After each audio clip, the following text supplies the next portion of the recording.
우리 함께 하나님 말씀 나누도록 하겠습니다. 하나님 말씀 느헤미야 3장 8절에서 14절 말씀입니다. 느헤미야 3장 8절에서 14절 말씀입니다.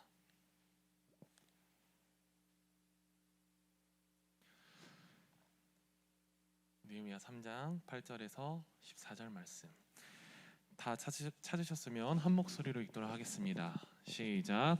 그 다음은 금장색 할헤야의 아들 우시엘 등이 중수하였고, 그 다음은 향품 장사 하나냐 등이 중수하되, 그들이 예루살렘의 넓은 성벽까지 하였고, 그 다음은 예루살렘 지방의 절반을 다스리는 후르의 아들 르바야가 중수하였고, 그 다음은 하루마베의 아들 여다야가 자기 집과 마주대한 곳을 중수하였고, 그 다음은 하삼느야의 아들 하투스가 중수하였고, 하림의 아들 말기야와 바함 모압의 아들 핫수비 한 부분과 하덕 망대를 중수하였고, 그 다음은 예루살렘 지방 절반을 다스리는 할로에스의 아들 살룸과 그의 딸들이 중수하였고, 골짜기 문은 하는과 산호와 주민이 중수하여 문을 세우며 문짝을 달고 자물쇠와 빗장을 갖추고, 또 본문까지 성벽 1000규빗을 중수하였고, 본문은 베닷게렘 지방을 다스리는 레게야가 중수하여 문을 세우며 문짝을 달고 자물쇠와 빗장을 갖추었고. 아멘. 네, 저희는 지금 느헤미야 3장을 보면서 한 부분들에 있었던 그 이야기들을 살펴보는 가운데 있습니다. 계속해서 오늘은 짤막짤막하게 해서 마무리하려고 합니다. 우리 한번 5절 같이 한번 읽어볼까요? 5절 같이 읽습니다. 그 다음은 드고아 사람들이 중수하였으나 그 귀족들은 그들의 주인들의 공사를 분담하지 아니하였으며. 여기 드고아 사람들이 중수하였으나, 여기까지 밑줄 그으시면 좋겠습니다. 이제 75가문이 참여하게 되어 42구역으로 나눠서 성벽을 재건하는데, 그 중에 한 사람들이 드고아 사람들이었습니다. 이 드고아라는 것은 예루살렘 밑에 베들레헴 밑에 저 밑에 있는 드고아 지역을 이야기하거든요. 드고아 지역은 예루살렘에서 한 16km 정도 떨어져 있는 곳이고, 드고아에 아주 유명한 선지자가 있지요. 드고아 출신 아모스가 드고아 출신입니다. 근데 멀리 있었던 드고아 사람들이 와서 예루살렘 성벽을 재건하게 되어져요. 드고아는 가보시면 850m가 넘는 그러한 산 위에 있는 아주 요새입니다. 그러니까 드고아 사람들이 자기 지역은 다른 민족의 침입을 받기가 어려운 가운데 있어요. 안전한 곳에 있음에도 불구하고 그들은 어떻게 하는 거예요? 예루살렘 성벽 재건하는데 그냥 바라볼 수 없어서 그들이 참여하게 되어집니다.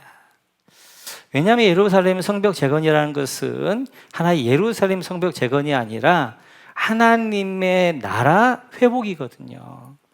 성벽 재건이라는 것은 정체성 회복입니다. 자신들의 나는 하나님의 나라의 백성이야, 그 정체성 회복으로 성벽에 참여하는 거거든요. 그래서 드고아에 있었던 멀리 있었던 사람들도 예루살렘에 사는 사람들만 성벽을 재건했던 것이 아니라 저 멀리 드고아에 있던 사람들도, 또 앞에 보기에 여리고에 있는 사람들도 다 참여해서 성벽을 재건하는 것들을 볼 수 있습니다.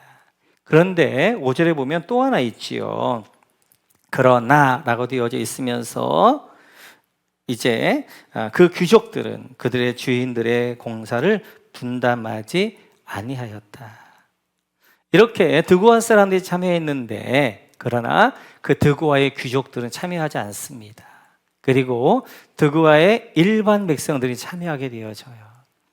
어떻게 보게 되어지면 더 참여해야 될 사람이 귀족들이잖아요. 그런데 그들은 참여하지 않고 그리고 일반 백성들이 참여해서 예루살렘 성벽을 재건한 일에 참여합니다. 우리가 때때로 그래요. 하나님의 일을 하다 보면 이분들은 좀 하겠지 했던 분들은 안 하는 경우들이 많고, 이제 안 해야 될 분들이 하셔서 하나님 나라는, 또 하나님께서는 그렇게 이제 다양한 사람들을 통하여서 일하시는 것들을 볼 수 있습니다. 계속해서 우리 한번 8절 같이 한번 읽어볼까요? 8절 같이 읽죠. 시작. 그 다음은 금장색 하레야의 아들 우시엘 등이 중수하였고, 그 다음은 향품 장사 하나냐 등이 중수하되, 그들이 예루살렘의 넓은 성벽까지 하였고. 여기 금장색 할헤야의 아들 우시엘에다 밑줄 그어주시고요. 그 다음에 할레야의 아들 우시엘이 중수하였는데 그의 직업을 금장색이다라고 이야기합니다. 금장색이라는 것은 금으로 이렇게 수공하는, 이제 그래서 귀중품들을 반지랄지 이런 것들을 만드는 직업이잖아요. 그 금장색 직업에서 중요한 것이 손입니다. 손이 예민해야, 이제 금으로 만드는 것들은 막 큰 것들을 만드는 게 아니잖아요. 한 돈짜리, 반 돈짜리 가지고 막 예민하게 이렇게 반지랄지 이런 것들을 만드는 일들을 하기 때문에 금장색 하는 사람들에게 생명과 같은 것이 손입니다. 손. 근데 지금 성벽 재건하려면 어떻게 해야 되냐면 손으로 지금 어떻게 해요? 바위들을 깨게 되어지고, 이제 그것을 중건하게 되어지고 쌓게 되어지고 손으로 다 한단 말이에요. 그러면 이때 손이 망가질 수 있어요. 그러면 앞으로 자기가 직업에 굉장히 타격을 입을 수 있습니다. 그럼에도 불구하고 금장색 이 직업이 있었던 할레야의 아들 우시엘이 이 일에 동참하게 되어져요. 왜냐하면 자기의 직업, 자기의 삶보다도 공동체에 지금 해야 될 일들이 중요했기 때문에, 그래서 손이 망가짐에도 불구하고 그가 성벽 재건에 참여하게 되어진 것들을 볼 수 있습니다. 오늘 이제 75가문이 참여를 하게 되어졌는데 모든 사람 마찬가지죠. 다 바쁘고 해야 될 일이 있지요. 그러나 모두가 다 내가 해야 될 일들이 있지만, 지금 우리 공동체가, 우리 나라가 해야 될 일이 있기 때문에 자기 일들을 좀 뒤로 하고, 그리고 그 일에 온전히 참여해서 52일 동안 전부가 다 한마음 되어져서 하나가는 것들을 볼 수 있습니다. 그래서 늘 우리에게 있어서 때때로 우리 개인의 일들도 중요하지만 우리가 공동체를 먼저 생각하는 것이 굉장히 중요하게 되어지고, 오늘 할레야의 아들 같은 경우에도 금장색이라는 직업이 있지만, 정말 손이 생명과 같지만, 그러나 자기보다 공동체가 더 중요했기 때문에 성벽 재건에 참여하게 되어지는 귀한 은혜와 역사가 있습니다. 계속해서 우리 한번 12절 같이 한번 읽어볼까요? 12절 같이 읽죠. 시작. 그 다음은 예루살렘 지방 절반을 다스리는 할로히스의 아들 살룸과 그의 딸들이 중수하였고, 여기요 살룸과 그의 딸들이 중수하였고, 여기다 밑줄 그어주시고요. 이제 이 성벽을 재건하는 일은 험한 일입니다. 그런데 남자만 참여한 것이 아니라 오늘 보니까 살룸과 그의 딸들이 참여하게 되어져요.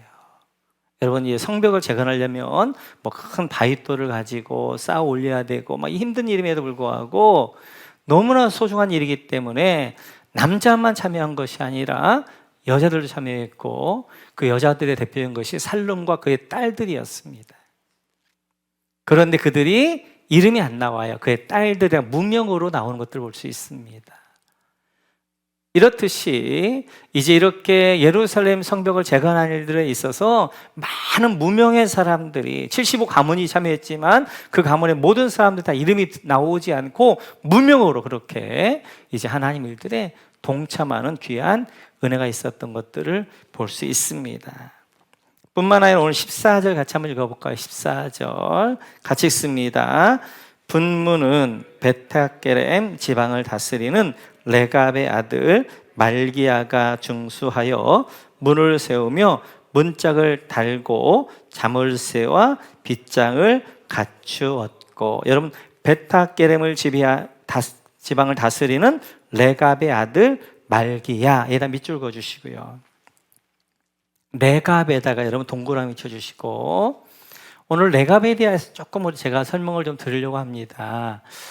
성경에서 레갑 족속은 굉장히 중요해요. 그래서 제가 몇 번 설교를 좀 했었습니다. 다시 한번 우리가 되새겨보면 이 레갑 족속은 겐 족속, 그러니까 모세의 장인이었던 이들의 후예들이 레갑 족속이 되어져요. 그래서 이제 사실은 이제 이 겐 족속들이 돌아가려고 합니다. 그런데 모세가 잡아요. 왜냐하면 겐 족속들은 미디안 광야 사람들이기 때문에 광야를 잘 아는 거예요. 그래서 이들이 앞장서서 이스라엘의 광야길을 갈 동안에 그를 안내하게 되어져요. 뿐만 아니라 이제 이렇게 정복 전쟁할 때는 유다 지파와 함께 이제 정복 전쟁을 해서 여리고성을 점령하게 되어지고, 이제 남방 지방을 이제 유다 지파와 함께 그리고 이 겐 족속들이 하게 되어집니다. 그런데 나중에 보게 되어 이제 여호수아서를 보면 이들이 어디로 가냐면 아랏 남방으로 가요. 그리고 황무지 네게브 지방을 합니다. 그러니까 충분하게 이들이 보상을 받을 수 있음에도 불구하고 아주 중요한 땅을 요구하지 않아요. 이제 그리고 그들이 어디를 가냐면 아무도 살 수 없는 곳, 이제 아라드, 브엘세바 남방 쪽은 사람이 살 수 없는 곳이거든요. 1년에 200mm 이하의 비가 오기 때문에. 근데 그쪽, 그들은 이제 광야 사람들이었기 때문에 그쪽으로 가게 되어져요. 그리고 레갑 족속에 아주 이제 중요한 것이 예레미야서에 나오죠. 우리 한번 갖고 볼까? 예레미야서 같이 한번 보겠습니다. 유다의 요시야 왕의 아들 여호야김 때 여호와께로부터 말씀이 예레미야에게 임하여 이르시되, 너는 레갑 사람들의 집에 가서 그들에게 말하고 그들을 여호와의 집 한 방으로 데려다가 포도주를 마시게 하라 하시니라. 하나님이 예레미야에게 이제 예레미야 때 말씀합니다. 레갑 족속들을 예루살렘으로 데려와요. 그리고 성전의 한 방에 이제 데려다 놓고 그래 포도주로 대접을 합니다. 그랬더니 그들 이렇게 하게 되어져요. 같이 한번 읽어볼까요? 6절 같이 읽죠. 시작. 그들이 이르되 우리는 포도주를 마시지 아니하겠노라. 레갑의 아들 우리 선조 요나답이 우리에게 명령하여 이르기를 너희와 너희 자손은 영원히 포도주를 마시지 말며. 그들을 이제 수고한다 대접을 하려고 포도주를 대접을 하는데 이들이 포도주를 안 마십니다. 왜 안 마시느냐?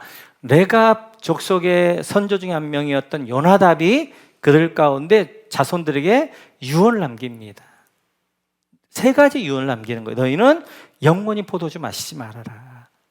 그래서 우리 조상 이제 요나답이 포도주 마시지 말라고 했기 때문에 우리는 포도주 안 마십니다. 이때가 요나답으로부터 300년이 지난 때였거든요. 조상이 이제 유언을 남긴 것을 300년을 그들이 지켜요. 두 번째 유언이 뭐였냐면 너희들은 집을 짓지 말아라.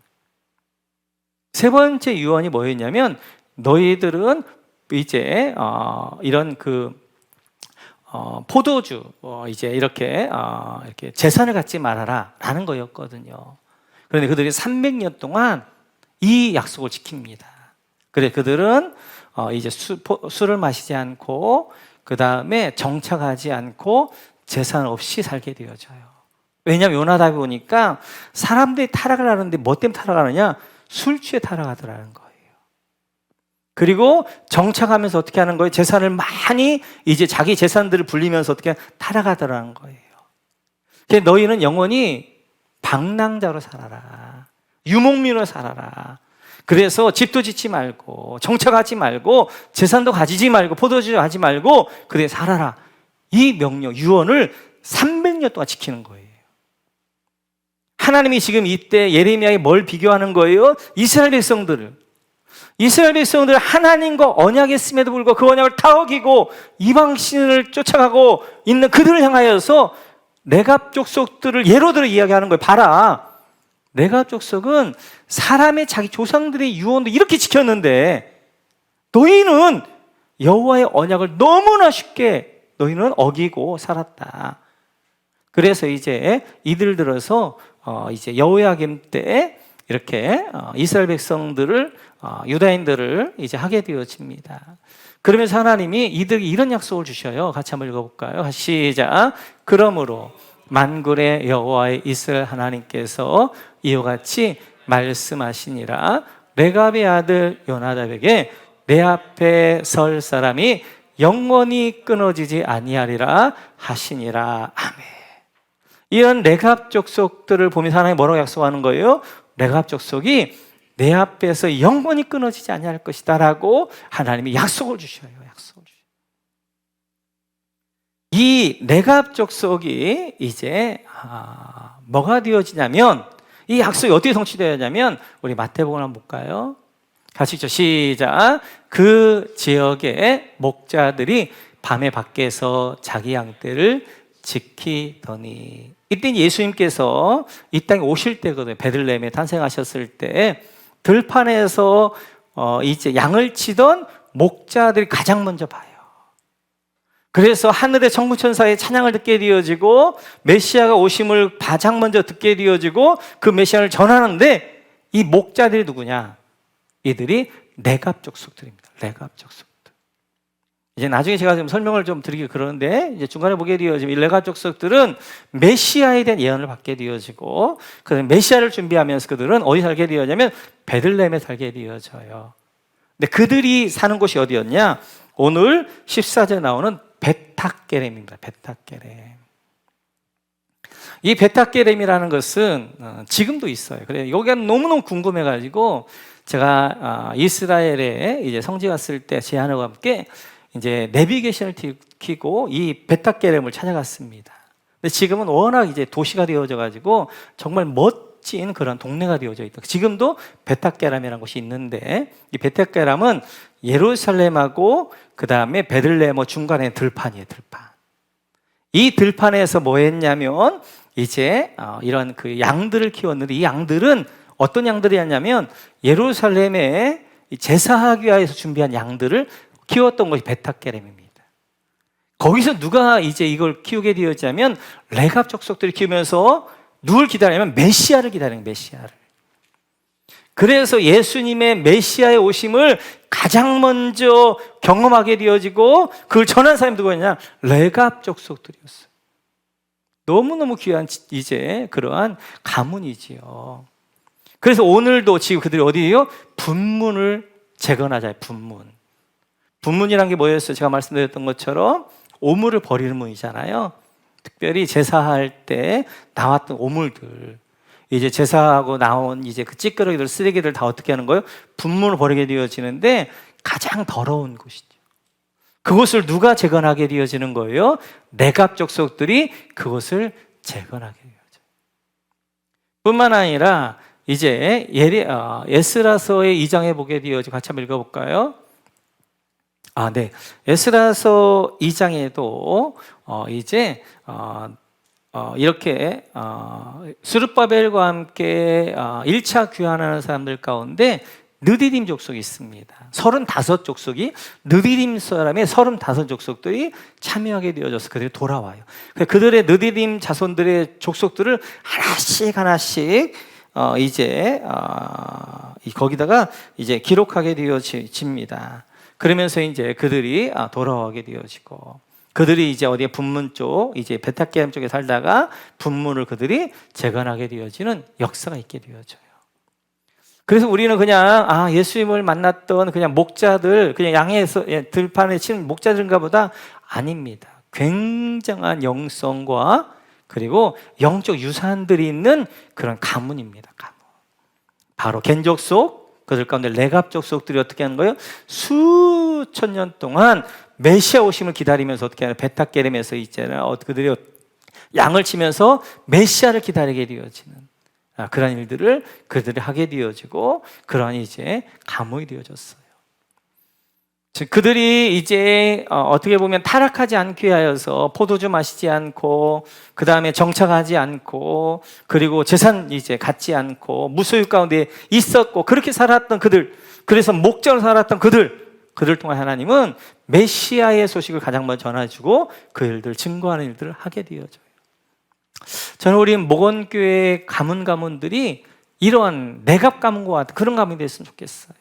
갈수록 그런 이제 영적 유산들이 쌓이게 되어지고, 자녀들이 더 믿음 가운데 하면서 그런 주님 오심을 예비하는, 레갑 족속들은 초림의 주님을 예비하는 그런 일들을 했다면, 이제 목초지에서 그렇게 베테까지 그렇게 했다면, 우리 가문들은 다시 오실 주님, 목장에서 이제 다시 오실 영혼구원하면 다시 오실 주님을 예비하는 그러한 정말 이제 이러한 영성 있는 가문들, 그리고 이러한 이제 레갑 족속과 같이 그런 은혜가 있는 가문들이었으면 좋겠어요.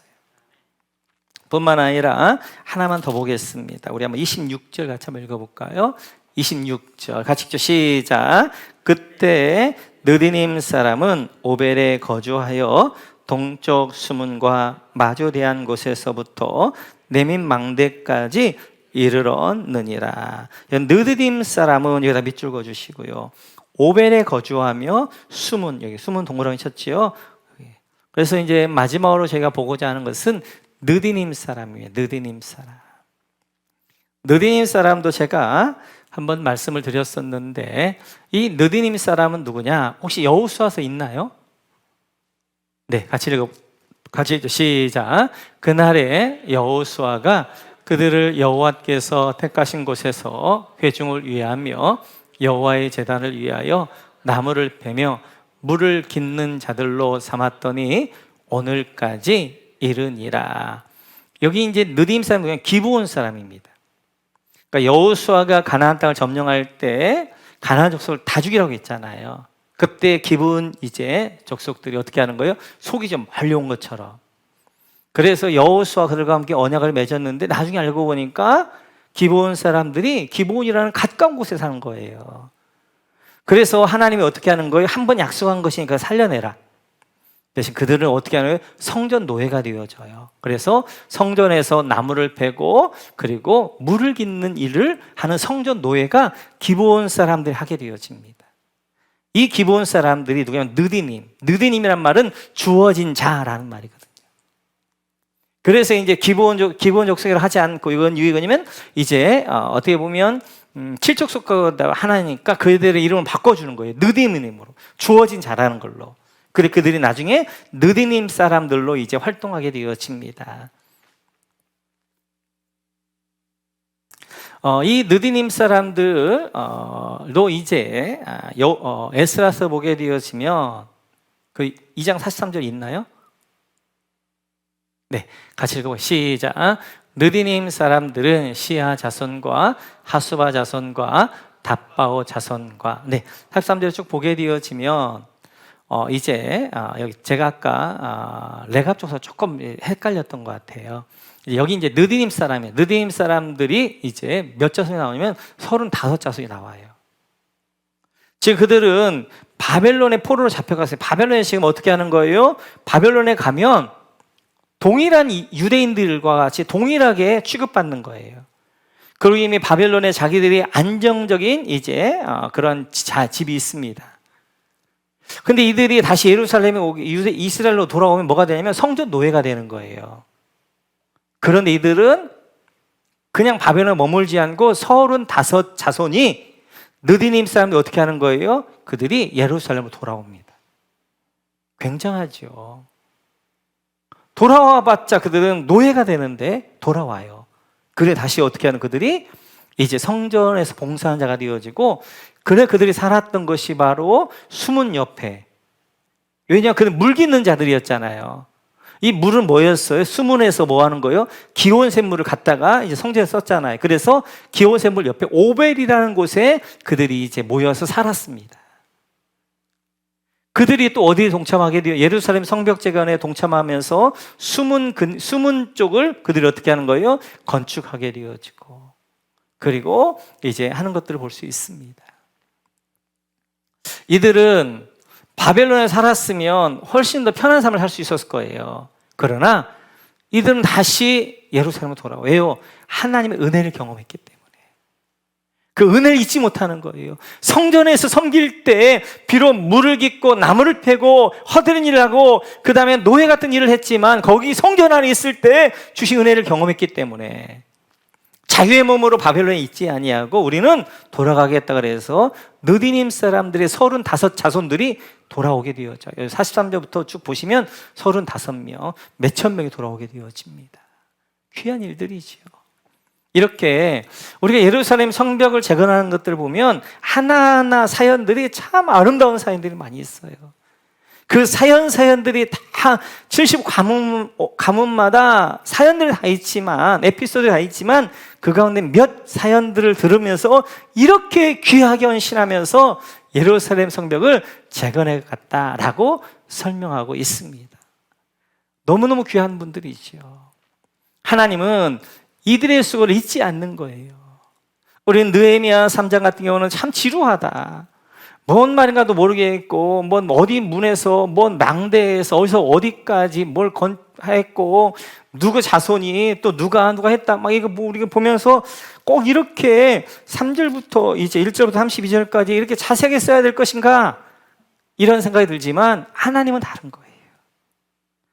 그 어려운 가운데서도 성벽적을 이뤘던 그 가문들을 하나도 놓치지 않고 75가문을 전부 다 성경에 기록하면서 이들이 이렇게 했다라고 기록하게 되어져요. 그렇습니다. 여러분들이 하고 있는 지금 이제 목장에서의 그 수고, 목자와 목녀로서 수고하며 또 교회에서 성도님으로 교회를 섬길 그 수고, 사람들은 알아줄지 모르지만 사람들은 모를지 모르지만 하나님은 기억하시는 거예요. 오늘 이제 이 생명책이 기록하면서 예루살렘 성벽에 새겼던 그 75가문을 전부 다 기록하면서 이렇게 수고한 사람들이 있었기에 예루살렘 재건이 완성되었다라고 하고 있는 것처럼 여러분들이 흘렸던 이제 눈물, 수고했던 땀, 그리고 헌신, 하나님 반드시 기억할 것이고, 그리고 생명체 여러분들의 수고를 다 기억하셔서 하나갈 때 상급으로, 약속으로 축복할 줄로 믿습니다. 오늘 마지막으로 보고자 하는 것은 연합의 원리. 오늘 42구역으로 나눠서 75 이제 가문들이 참여해서 52일 만에 예루살렘 성벽을 완공합니다. 우리가 살펴봤던 것처럼 이제 이 75 가문들이 직업이 다 달랐어요. 어떤 분들은 제사장을 중심으로 종교인들도 있었고, 금장색들, 향수장수들 이런 장사하는 이제 분들도 있었고, 귀족들도 있었고, 또 그냥 이렇게 노예들도 있었고, 여러 직업들이 다양했어요. 뿐만 아니라 계층도 다양했습니다. 귀족들, 그 다음에 종교적으로 높았던 대제사장들, 종교적으로 가장 낮았던 노예, 성전 노예들, 그리고 평민들, 뭐 이렇게 다양한 계층들이 있었어요. 근데 그들이 어떻게 하는 연합해서 이 귀한 일들을 이루거든요. 뿐만 아니라 성별도 다양했죠. 남자만 했던 것이 여자들도 있었고, 뿐만 아니라 지역도 다양했죠. 예루살렘에 있는 사람뿐만 아니라 여리고 드고아에 있는 사람들, 지역도 다양한 사람들이 모였단 말이에요. 그런데 그들이 연합해서 이제 끊이지 않고 그 다음을 하는 거 보면 끊이지 않고 자기의 이제 맡은 구역들을 감당해 감으로 말미암아 52일 만에 완공한단 말이에요. 그러면 직업도 다르고 계층도 다르고 성별도 다르고 지역도 다르고 다 다른 사람들 어떻게 이렇게 연합해서 이렇게 귀한 일들을 해낼 수 있었느냐 하는 거죠. 이들에게는 분명한 목표가 있었어요. 이들은 이루고자 하는 꿈이 같았어요. 그들은 이루려고 하는 목적이 같았어요. 이 느헤미야 공동체가 뭘 이루어야 될 것인가, 사명이 뭔가를 그들은 알았어요. 그래서 한 사명으로, 같은 사명으로, 그리고 그 존재 목적을 향하여서 같이 나아갈 때 계층이 다르고 성별이 다르고 직업이 다르고 그리고 지역도 달랐지만 그들은 연합해서 이 귀한 일들을 이뤄갔던 것들을 볼 수 있습니다. 그래서 우리가 이제 연합의 가장 중요한 이제 기초는 바로 뭐냐면 같은 목적이에요. 같은 목적. 그래서 각 공동체마다 하나님이 주신 존재의 목적이 있습니다. 그 목적이 분명할 때 다양한 사람들 그 목적을 향하여서 같이 한 마음, 같이 연합하여서 그 일들을 이뤄가는 것들을 볼 수 있어요. 우리 목원교회도 여러 가지 신앙적 배경들이 다 다르지만 그래도 이렇게 한 마음 이제 이렇게 연합해 나갈 수 있는 이유 중에 하나는 뭐냐면 우리에게는 교회 존재 목적이 분명한 거예요. 영혼과 제사하는 그 일, 신약교회 회복이 하는 그 일이 있기 때문에 그 일 목적을 향하여서 우리 각 목장들이 모든 성도들이 이제 하나 되어져서 연합해서 그 일로 나가게 되어지는 것입니다. 우리 가정도 마찬가지, 부부도 마찬가지고 목장도 마찬가지예요. 모든 공동체는 공동체가 존재하는 존재 목적이 있습니다. 그 목적을 알고 그 목적을 향하여서 같이 나아갈 때 연합되어지는 거예요. 이제 우리 목자님 부부들하고 이렇게 이야기를 하다 보면 목자 부부 하기 전보다 한 후에 훨씬 더 부부가 이제 관계가 좋아졌다라고 이야기합니다. 왜냐하면 이렇게 목자 부부를 하게 되어지면 같은 목적이 있거든요. 그러다 보니까 부부가 좋아지고 행복하게 되어지고 그 같은 목적을 향하여서 목원들을 섬겨가며 영혼 권한 일들 향해 나아가게 되어지니까 그리고 이 관계가 좋아지는 것들을 볼 수 있습니다. 그렇습니다. 연합의 원리는 이제 우리에게 주신 공동체 존재 목적을 향하여 같이 나아갈 때 우리 목원교회는 영혼과 제사하는 그 일들을 향하여서 신학교 회복을 위하여서 같이 나아갈 때 우리가 연합되어져서 오늘 75가문이 이제 일사불란하게 일해서 이 성벽을 완공해 가는 것처럼 하나님의 뜻을 소원을 이루어드리는 우리 목원교회가 될 줄로 믿습니다.